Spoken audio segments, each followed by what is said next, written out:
এইভাবে মাছ রান্না করলে কিন্তু বাড়ির সবাই দারুণ প্রশংসা করবে। নমস্কার বন্ধুরা, সুতৃষ্ণাস ফ্যামিলি কিচেনে আপনাদের সবাইকে স্বাগতম। আমার আজকের রেসিপিটি যদি আপনাদের ভালো লেগে থাকে তাহলে অবশ্যই একটা লাইক করে দেবেন, কমেন্ট করে জানাবেন। আর যদি চ্যানেলে নতুন বন্ধু হয়ে থাকেন তাহলে প্লিজ চ্যানেলটি সাবস্ক্রাইব করে পাশে থেকে যাবেন। তাহলে চলুন আর বেশি দেরি না করে শুরু করে ফেলি আজকের রেসিপি। তার জন্য আমি নিয়ে নিয়েছি বেশ কিছু সবজি।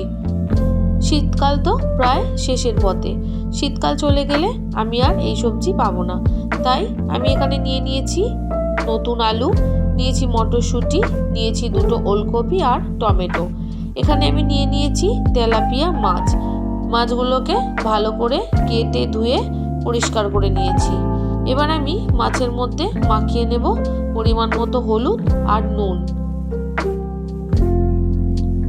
আর হলুদটা দিয়ে খুব ভালো করে মেখে নিয়ে প্রায় 30 মিনিটের জন্য রেখে দেব। আপনারা কারা কারা ওলকপি দিয়ে মাছের ঝোল খেতে ভালোবাসেন অবশ্যই কিন্তু কমেন্ট করে জানাবেন। আমি এখানে তেলাপিয়া মাছ নিয়েছি, আপনারা চাইলে রুই, কাতলা এগুলো দিয়েও করতে পারেন। মাছগুলো ভালো করে নুন হলুদ মেখে রেখে দিলাম। এবার যে সবজিগুলো নিয়েছি সেগুলো আমি কেটে নেব। প্রথমেই আমি কেটে নিচ্ছি ওলকপি। এই ওলকপিকে আমরা আরও একটা নামে ডাকি, সেটা হচ্ছে শালগম। আপনারা কারা কারা ওলকপিকে শালগম বলে চেনেন অবশ্যই কিন্তু কমেন্ট করে জানাবেন। প্রথমে খুব ভালো করে খোসাগুলো ছুলে নিচ্ছি। ওলকপিগুলো একদম কচি, কাটতে কোনো রকম অসুবিধাই হবে না।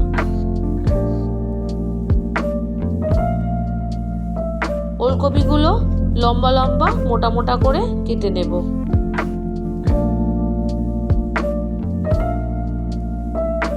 রুই, কাতলা, তেলাপিয়া, চারাপোনা যে কোনো ধরনের টাটকা মাছ দিয়ে কিন্তু ওলকপির পাতলা ঝোল ভীষণ ভালো হয়। আমি কিন্তু খুব কম মশলা দিয়ে বানিয়েছি বন্ধুরা। ওলকপিগুলো দুটোই কেটে নেওয়া হয়ে গেছে। এবার দেখুন আলুগুলোকেও কিন্তু আমি লম্বা লম্বা মোটা মোটা করে কেটে নিচ্ছি। আপনারা কারা কারা ওলকপি বা শালগম দিয়ে তেলাপিয়া মাছের ঝোল বানিয়েছেন অবশ্যই কিন্তু জানাতে ভুলবেন না। আর যারা যারা এখনো পর্যন্ত বানাননি তারা কিন্তু অবশ্যই ভিডিওটি দেখার পর একবার হলেও বানাবেন। আর যদি ভালো লেগে থাকে তাহলে অবশ্যই একটা লাইক করে দেবেন আর একটা ছোট্ট কমেন্টের মাধ্যমে জানিয়ে দেবেন যে রেসিপিটা আপনাদের কেমন লাগলো।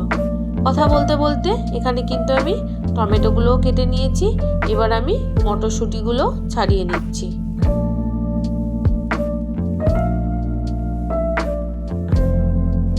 তাহলে সমস্ত মটরশুঁটিগুলো ছাড়িয়ে নিয়ে ফেরত আসছি। দেখুন সমস্ত সবজিগুলো কিন্তু আমার কেটে নেওয়া হয়ে গেছে। আরও দু একটা জিনিস আমি দেব যেটা আপনারা ভিডিও দেখতে দেখতেই জানতে পারবেন। এবার আমি প্রেসার কুকারের মধ্যে ওলকপি আর আলুটা ভরে দিয়েছি, সাথে দিয়ে দিলাম জল আর দেব অল্প করে নুন আর হলুদ। নুন আর হলুদ দিয়ে ভালোভাবে সেদ্ধ করে নেব, নিয়ে জলটা ফেলে দেব।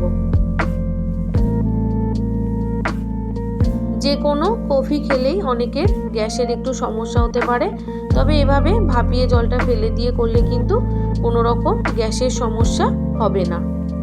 এটা ভাপানো হতে থাক।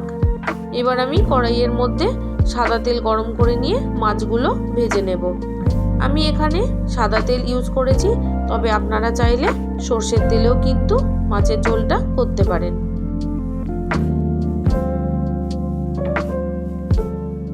মাছগুলো কিন্তু একটু সাবধানেই ছাড়বেন বন্ধুরা, যাতে গায়ের মধ্যে তেল না ছিটিয়ে আসে। সমস্ত মাছগুলো দিয়ে দিয়েছি। এবার আমি মাছগুলোকে ভেজে নেব। বন্ধুরা রেসিপিটি দেখার পর যদি ভালো লাগে তাহলে কিন্তু অবশ্যই একটা লাইক দেবেন। আপনাদের একটা লাইক আমাকে আরও ভালো ভালো ভিডিও বানানোর উৎসাহ দেয়, তাই কিন্তু ভিডিও দেখা শেষে অবশ্যই একটা লাইক দেবেন। মাছগুলো এক সাইড হয়ে গেছে, আরও এক সাইড আমি উল্টে দিয়েছি। এইভাবে আমি দুই সাইড লাল লাল করে ভেজে নেব।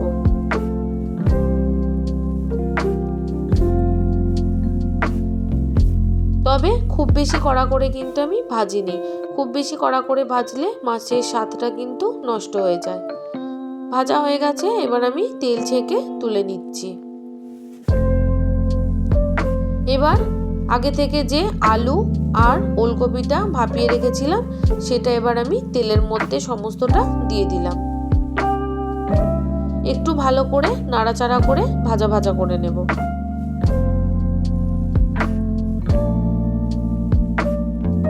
হালকা ভেজে নেওয়ার পর এর মধ্যে আমি দিয়ে দিলাম বড় চামচের 1 চামচ করে ধনে জিরের গুঁড়ো, সাথে দিয়ে দিলাম পরিমাণ মতো নুন, আর দিয়ে দেব চেরা কাঁচা লঙ্কা। আমি এখানে কোনো রকম শুকনো লঙ্কার গুঁড়ো ইউজ করব না, আর আপনারা যে যেরকম পছন্দ করেন সেই অনুযায়ী কিন্তু ঝালটা দেবেন। সাথে দিয়ে দিলাম ছাড়িয়ে রাখা মটরশুঁটিগুলো। এবার খুব ভালো করে মশলার সাথে সবজিগুলো কষিয়ে নেব।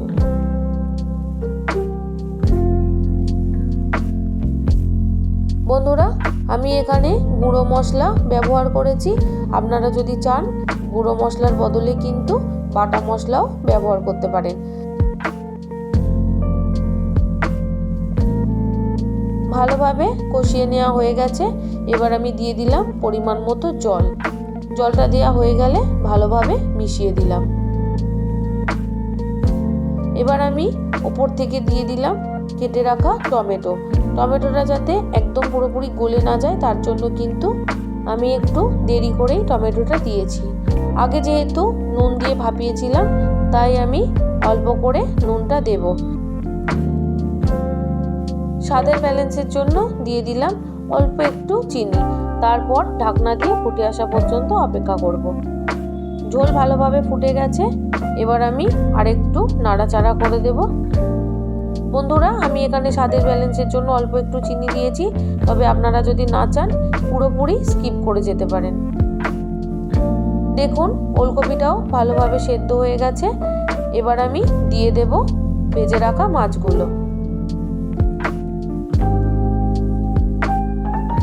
বন্ধুরা, আপনারা তো অনেকেই আপনাদের মতো করে মাছের ঝোল রান্না করেন। যেহেতু প্রত্যেকের রান্নার ধরন আলাদা, তাই আমি যেভাবে মাছের ঝোল রান্না করি সেটাই আমি আপনাদের সাথে শেয়ার করছি। সমস্ত মাছগুলো দেওয়া হয়ে গেছে। এবার একটু সাবধানে হালকা করে নাড়াচাড়া করে দেব।